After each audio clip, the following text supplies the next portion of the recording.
Happy New Year, and welcome into our first 2025 edition of Gold and Black Radio. I'm your host, Derek Schultz. Purdue returned to Big Ten play on the basketball court with authority. They ran away from Minnesota in the second half and suffocated Northwestern for 40 minutes to grab 2 victories last week. We're going to talk about both of those games and preview Rutgers with our favorite New Jersey native, Brian Neubert, later on in the show. But we're actually going to lead things off today by welcoming back Tom Dienhart to talk about work that Barry Odom and his new staff have done in the portal. But first, let's shout out our tremendous Gold and Black Radio sponsors, starting with Purdue Federal Credit Union, a proud partner of Purdue Athletics and the official credit card for Purdue fans. Boiler up. East End Grill and Ripple and Company, 2 distinctive bistros across the street from one another on the far end of Main Street, the perfect place for your next event. The Whitaker Inn, this Midwestern oasis, is perfect for a relaxing staycation or a weekend getaway. Escape from the ordinary at the Whitaker Inn. Sand Valley Resort. Celebrate all the wilderness provides this winter at Sand Valley. Experience everything from curling and ice hockey to ice fishing and snowshoeing, and even the restorative benefits of a guided cold plunge in the frozen lakes. Start planning your next winter getaway by visiting sandvalleypursuits.com. And our friends at the Purdue Institute for Cancer Research. They have a history of innovation and one goal for the future: defeat cancer. Purdue brings together world-class Boilermakers scientists from across the university, conducting cutting-edge research that uncovers new ways to prevent, diagnose, and treat cancer. With your support, cancer research saves lives. Join the fight and donate to the Purdue Institute for Cancer Research today. Let's welcome on goldenblack.com's football analyst and writer and Tom Dienhart. And Tom, as I said, Happy New Year's, Happy Holidays, I guess for a final time, because I think we're going to reach the statute of limitations on that. I don't need to tell you this, but Barry and the Boilers, they've been very, very busy here in the portal and kept you busy through the holidays. Feels like the last 2 or 3 days, man, there's a new commit every time I refresh my social media and see a new tweet from you. Yeah, you're right. They've been busy, hitting the ground running, so to speak. The visits really started up right around New Year's Day, and it's been a steady stream of guys ever since then, Derek. And you noted the plethora and the flurry of commitments here the last week or two. If you're keeping track at home, and I know you probably need your TI-30 calculator to use a data reference for you, but if you're keeping track at home, 25 portal commitments for the Boilermakers. So very busy, Derek. They got a player from every position group is represented. I mean, I've got it all chronicled pretty well on one of the files that I always have a link to when these guys commit, just sort of who's coming to Purdue transfer portal tracker by commitment date, by position, and by school. So yeah, 25 guys, Derek. And who knows? We can act like we know how good these guys are going to be. We don't know for sure. We do know this, though, right? Barry Odom had a lot of holes to fill, and he's not done yet. The one date to keep in mind for fans, January 13th, this coming Monday, classes start at Purdue. So, technically, these guys got to be enrolled and start their classwork here next week. They're probably about, maybe a 4 or 5 day grace period. But what I'm trying to say, Derek, is we should get the bulk of these guys in-house and known here in about a week or so. Let's talk quarterback, because it always starts there. Fans always want to talk quarterback. What can you tell me about Malachi Singleton from Arkansas and what he brings to the table as the potential QB1 for Barry Odom's first squad here coming up in August? Yeah, he's one of 3 quarterbacks, maybe the favorite. Derek, I'm going to go ahead and call him the favorite just because I can. I spoke to some people who covered him about a month ago. About a 6 foot, 215-pound kid, a real dual threat. A guy I think, Derek, they really thought had a future in Fayetteville. There's a guy ahead of him named Taylor Green who was sort of blocking his path to start. But when Singleton did play this last year, he led them to a win over Tennessee off the bench and really flashed. Again, a dual threat guy who can run it and throw it and just teams with potential. I'm hoping to speak to him on the 9th of January here before school starts to get even more intel on Malachi. And 2 other guys, don't underestimate E.J. Colson from Central Florida, a kid the previous staff committed, or I should say recruited, and a guy that new Purdue quarterbacks coach Darren Henshaw is very familiar with because he worked at UCF where E.J. Colson played. And then Evans Chuba, the most recent quarterback commitment, a younger guy from Washington State. So they got 3 decent options here. The job's supposed to be wide open, Derek. But again, Malachi Singleton may be your favorite. Not only a quarterback, but Tom, we knew this team needed to add at wide receiver, and they've brought in 4, including Tennessee's Nathan Lee Cock and Charlotte's Isaiah Myers. I think both of those just came through yesterday. How critical is it for Purdue to get that right and really get that area of their offense right after virtually having really zero vertical passing game whatsoever last fall? Yeah, just big plays overall were really lacking in this offense for a lot of different reasons. And one of them was the receiving core, which you're talking about, Derek. And they need some playmakers there. I went through the On3 transfer portal player rankings. They rank the best available players. And the highest rated guy coming to Purdue is Nathan Lecoq, the wide receiver from Tennessee. So there you go. He's going to have to be a big time guy. You mentioned, a couple other guys, Isaiah Myers from Charlotte, Chauncey Magwood from Central Florida is another big target. And the fourth receiver they have is a guy from USC named Charles Ross. So 4 wideouts again at a position that really is in need of some difference makers in 2025. Purdue has, you mentioned some of the schools there, but they've gotten commitments from SEC schools, Tennessee, Arkansas. They grabbed a D lineman from Michigan. Not trying to be poly-pessimist here, Tom, but since everyone is so desperate to fill needs, do you have to be careful with just taking these guys by where they're transferring from? It feels like I think Purdue fans learned that last year with that group of Georgia guys, right? Yeah. From last year. Yeah, I think I got to think these guys aren't going to be starstruck. The coaching staff can be starstruck by taking guys from blue blood programs just because they're at blue blood programs. Most of the guys that they've got commitments from are players staffers have some familiarity with. To wit, 7 of these guys are from UNLV, and that's a good base for this portal recruiting class. 3 of the 4 offensive linemen are UNLV guys. I think a couple of those guys could start as well. So, and there's a lot of Arkansas connections too, Derek. Not just on the staff, but with the players they have coming in. There's 4 Arkansas kids coming directly from Fayetteville. A couple other guys, Derek, coming from UNLV that began their career at Arkansas. So, again, I think there's, for the most part, I'd say at least 2/3 to 3/4 of these guys that somebody on the staff is familiar with. They're not just grabbing guys to grab guys because they were playing at marquee programs. What's still must get for you for this staff? Is it still D-line bodies and just kind of filling that out? Yeah, I think it's the D-line. I talked about that today in something I posted. They have a couple defensive ends committed so far. The kid from Michigan who were committed earlier this week, Breonna Ishmael. And they got the kid from Akron, CJ Nunnally, but they need some guys on the interior, I think. And man, I tell you what, I've had coaches over the years tell me that's probably the most difficult position to fill out on your roster, to get good defensive linemen. It's hard to get big guys who can hustle and play hard and move. They're always overvalued. Look at the transfer portal. Look at where some of Purdue's defensive linemen have gone the last couple of years. Yeah. Guys you never could have envisioned going to places like USC, Miami, and Auburn left Purdue for those destinations. So everybody's hungry for good defensive linemen. And I think, that's an area to keep an eye on if you're a Purdue fan. See how maybe they can go forward here and get some more bodies for that D-line, especially on the interior. And, of course, too, Derek, they need these guys off the edge. They need those pass rushers. Will Helt's gone. Kydron Jenkins is gone. Jairo Ojada is gone. Sheeta Soleil is gone. So there's a big void on the edge for somebody to bring the heat and be a pass rusher, too.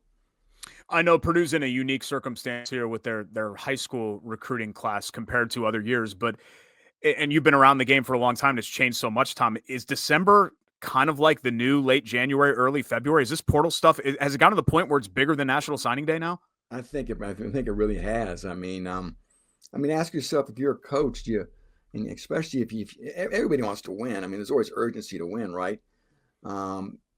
If you can get somebody ready-made, I mean, you certainly would rather pluck that person for your roster than somebody you're going to have to develop for 3 or 4 years. And then you're not even sure how good they're going to be, right? There's just more knowns with the portal guys. They're more finished products, if you will. So certainly anybody would want a player of that ilk. And there's no doubt the portal recruiting is every bit as big, if not bigger, than this high school recruiting. Now, I know Barry Odom has said he still wants the prep recruiting to be the base, the ground zero of his program. And I think most coaches do. But again, you really have to pay a lot of attention to this portal, especially when you're in Barry Odom's situation. You're trying to rebuild a roster and trying to flip the script on what's been a losing program for 2 years. So, yeah, and speaking of high school recruiting, Derek Schultz, the staff has hit the road as we speak. You've probably seen some stuff on social media, some coaches posting pictures from high school. So they're starting to canvass the state and the surrounding area. There is another signing date. Remember, the first Wednesday in February, the second signing date for high school kids. And also, too, Derek, fans don't have to totally panic if Purdue does not fill every portal need in this window. There's that second window that'll open up. More guys can jump in April, too. So this is a roster, Derek, that's probably going to change and continue to evolve by the time we're wearing flip-flops, shorts, and tank tops and cutting the grass in August. It's just wild. I mean, even compared to 2015, how different it is now, and 2015 doesn't feel like that long ago, that it was a whole different landscape when a new staff would come in and the portal just has changed everything. And, to Purdue's advantage, right, Tom? Because, this was a team that needed some wholesale change, and you can make wholesale change when you have guys that are immediately eligible. Derek, 1985 doesn't seem that long ago to me. Yeah. You're right. Yeah. It's a new landscape. And let's not forget the big headline in college sports, July 1st, revenue sharing starts, right? Yep. I think it's pretty apparent Purdue doesn't have a lot of money to spend right now. They're not getting a lot of high-level marquee portal commitments, if you will. But again, that revenue share will start to kick in July 1st. The school is going to have roughly $20 million or so, Derek, and most people think football is going to get about 75% of that. Maybe that comes out to about 15 million of the 20 will go to football. So it's going to be interesting to see how that impacts the playing field across the landscape of the sport. Is it really going to level the playing field, Derek? That'll be interesting to see. It's going to be an interesting new era and just another new giant component that's going to alter the landscape of college football and college sports overall. Yeah, it'll be interesting to see how it plays out. That's for sure. Tom's still a must follow for these next couple of days for sure at Tom Dienhart on on X, but also, of course, right here at goldenblack.com for all the write-ups on transfer portal additions, subtractions, high school recruits, anything and everything. Tom's got you covered right here at Golden Black. Thanks so much, my man. Looking forward to a great 2025 with you. You too. Thank you, Derek. Many thanks to Tom Dienhart for joining us. And we're also going to hit the basketball aspect of things here on Golden Black Radio with our good friend Brian Neubert. Busy week for the Boilermakers as they head to Brian's home state of New Jersey, coming off a 2-0 week with their return to Big Ten play. And the goldenblack.com columnist joins us now. Brian, I think as we know, Minnesota, probably the Big Ten's worst team, right? Northwest. Yeah. Fine, even though I think they're probably closer to the bottom of the league than they are to the top of the league. That said, to really turn on the Jets against the Gophers in the second half, and then they really never let Northwestern come up for air, basically for 40 straight minutes. I thought those ended up being two really strong performances, especially considering this time of year, right? You're kind of battling malaise and the holidays and all of that, and I think Purdue really, maybe it took them a half in Minneapolis, but they really kind of came out and I thought played a really high-level basketball in those games. Yeah, I just didn't think they shot well in that first half against Minnesota, and I think Minnesota was able to do just enough to make that a game in the first half. And then once Purdue's shots started going in, when they'd get the ball to the basket, they finished, unlike the first minute of the game, and their threes started going in. Braden Smith started making shots. It was what the game was supposed to be. Minnesota's the worst team in the Big Ten. I still think Purdue's the best team, or 1A, 1B with Illinois right now. And I thought they came out and showed it against Northwestern the next time out. People, you got to take that one in context.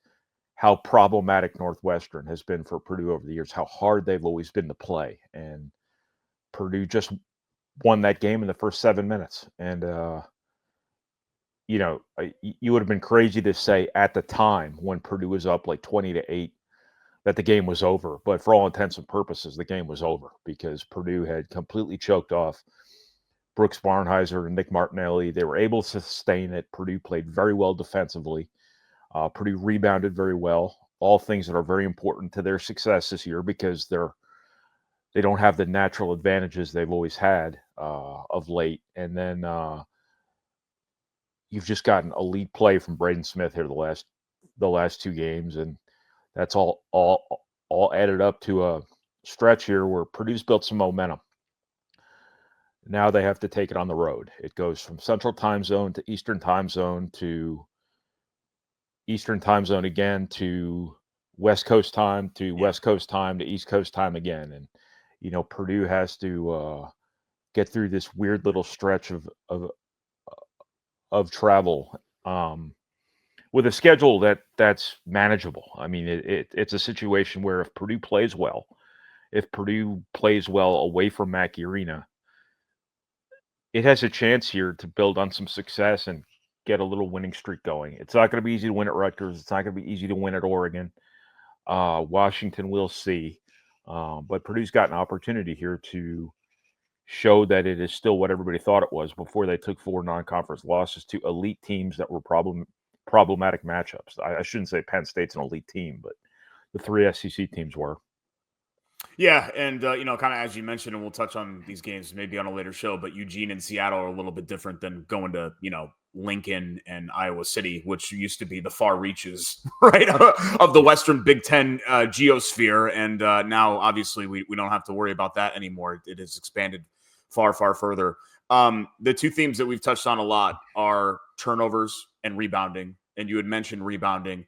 And again, the opponent was Northwestern, so maybe some people shrug this off, but how encouraged were you with Purdue's work on the glass in that game, given the size that they were giving up against the Wildcats over the weekend?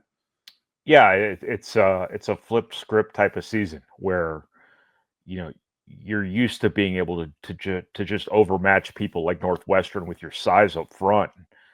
That's the opposite now because Northwestern across the board was the bigger team. And, size doesn't always translate to rebounding, but it sure helps. But I've said all year long, Purdue's got to overcome that with energy and effort, and I think they're doing that. I think they've really been conscientious about that part of it. I think their athleticism shows up a little bit when Miles Colvin and Camden Heide really rebound. I think Braden Smith has a nose for the ball as a rebounder, unlike what you'd expect from a 5'11" point guard, however tall he actually is. I think Purdue has just overachieved on the glass, and you have to do that every time out this particular season because you don't have Zach Edey, you don't have Travion Williams, you don't have Caleb Swanigan, you don't have Isaac Haas, who wasn't a great rebounder, but he took up a hell of a lot of space. You don't have that guy on this team. I think you kind of Purdue probably got in a run there where you sort of expected them to have it every year, but this year they just don't.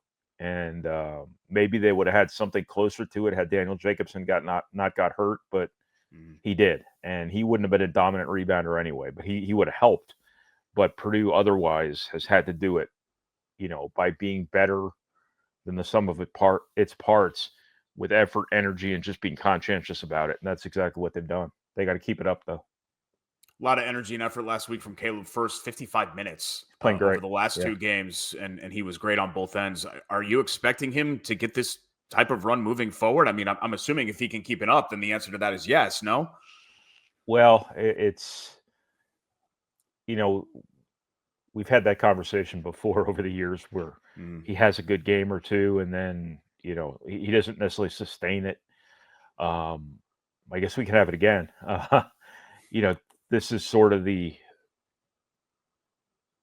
don't want to say the big opportunity because he's been a starter in the past, but if he can keep playing the way he's playing in every single game, Purdue is going to be way better off for that than not. This is not only a year where Caleb First gets an opportunity to play big minutes, but Purdue needs him to play big minutes. I mean, he's had openings on the depth chart before and not really been able to seize them, but now he's got no choice. He's going to be out there ready or not. And if he's not ready during his senior year, he's never going to be. And you just hope that if you're Purdue, that this is the Caleb First you're getting every single game now, or 8 out of 9 games, 8 out of 10 games, things like that. He doesn't have to score. He doesn't have to put up numbers at all, but he's got to try hard. He's got to play with energy. He's got to defend the way he's defending right now.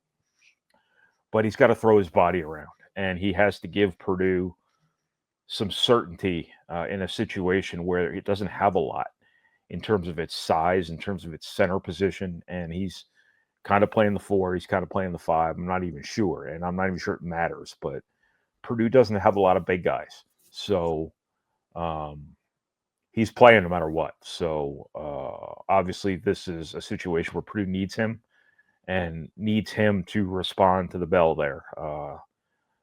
as he's had opportunities to do in the past at times, but hasn't necessarily been able to sustain it. Last chance here, so.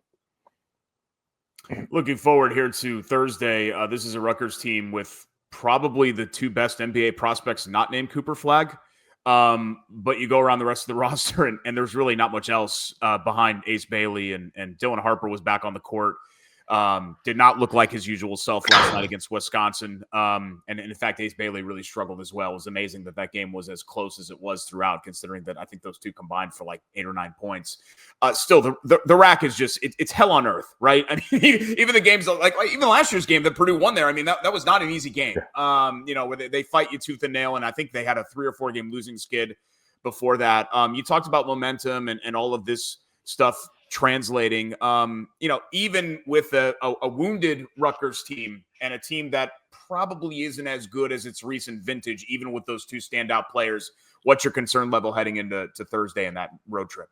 Well, it's always tough playing at the rack, or I guess we got to call it Jersey Mike's Arena now, because it's not a huge student presence there, but the locals really get into it. And we New Jerseyans are an angst-ridden people. And they're very enthusiastic to be there. It is a really tough place to play, way tougher than I ever would have imagined when Rutgers won the Big Ten or joined the Big Ten. When Rutgers joined the Big Ten, the Rutgers was horrible at basketball, horrible. Then they hired Steve Peichel. Steve Peichel has done an unbelievable job there, as good a job probably as anybody in the country in the context of the job they have. One other thing about New Jerseyans, we are notorious bandwagon jumpers. So once Rutgers started winning, along came the fans. And that place has a great environment, and I'm sure it does again this year. The thing about Rutgers this year is, who are the guys Peichel's won with? They're grinders, less talented guys who play their what's off. Guys who really guard people, and guys who really play as a team, and guys who have just been pulled out of the low major doldrums in terms of who they're getting recruited by, who are just going to play really, really hard. You mix in a sleeper like a Ron Harper, you mix in a Geno Baker, you go buy a Cliff Amore, however the hell they got Cliff Amore, and you had some great teams. Now you have 2 NBA guys who are only there for a couple months. And it's really hard to get, in my opinion, it has to be really hard to get a couple of guys who are, on loan basically, to buy into, something bigger than themselves, to really guard the way Rutgers normally guards, stuff like that. And when you look at their defensive numbers, it sure doesn't look like that's happening. These guys are brilliantly talented, but brilliant talent in the Big Ten doesn't necessarily always win you games. It helps.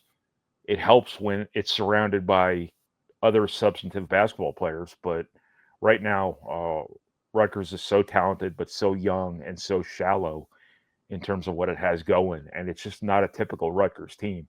I'm sure that the people there are really excited to see these guys play, and they're really excited about Rutgers basketball, but this is not the same brass knuckles Rutgers team I wouldn't think that Purdue's used to seeing there, and those fans have responded so much to.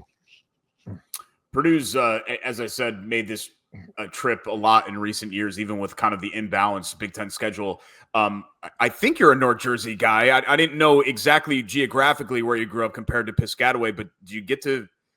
I know it's these Big Ten road trips, especially in the middle of the week, it's kind of in and out. It's January. There's usually like a foot of snow on the ground. But do you get a chance to see friends and family when you make this trip at all?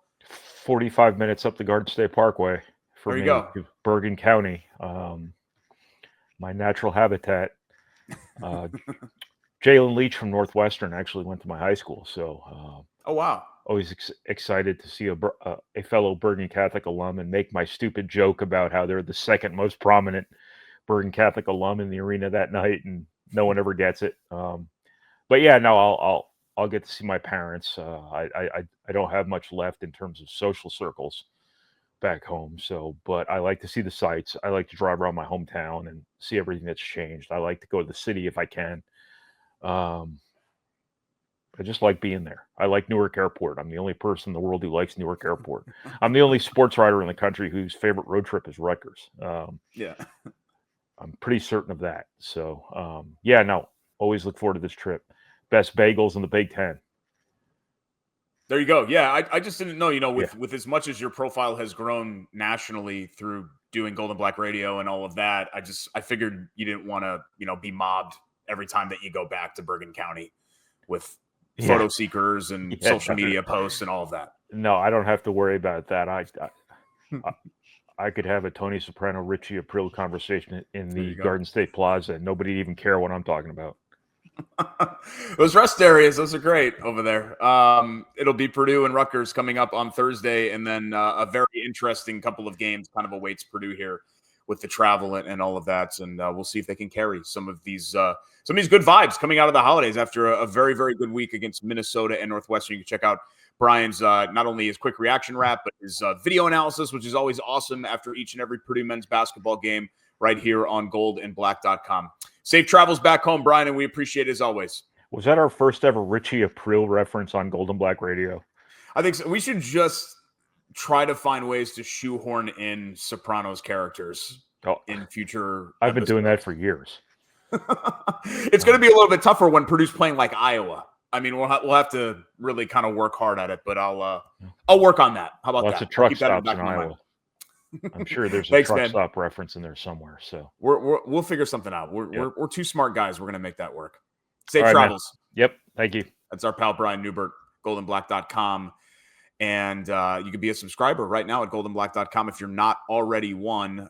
It's the best Purdue coverage that there is. Not only Brian's work, but Tom Dienhart, our pal Alan Karpick as well, Mike Carmen, me, Gold and Black Radio, Saturday Simulcast, Knucklehead Central, recruiting, in-season stuff, out-of-season stuff, news, views, reactions, everything at goldandblack.com. So go ahead and become a subscriber today if you're not already. Want to also give a shout out and thanks to our tremendous sponsors here at Gold and Black Radio, including Purdue Federal Credit Union, the official credit card for Purdue fans, East End Grill and Ripple & Company, two distinctive bistros across the street from one another on the far end of Main Street in Lafayette. The Whitaker Inn for unparalleled comfort and cuisine. Visit the Whitaker Inn. Sand Valley Resort. Celebrate all the wilderness provides this winter at Sand Valley. Start planning your next winter getaway by visiting sandvalleypursuits.com.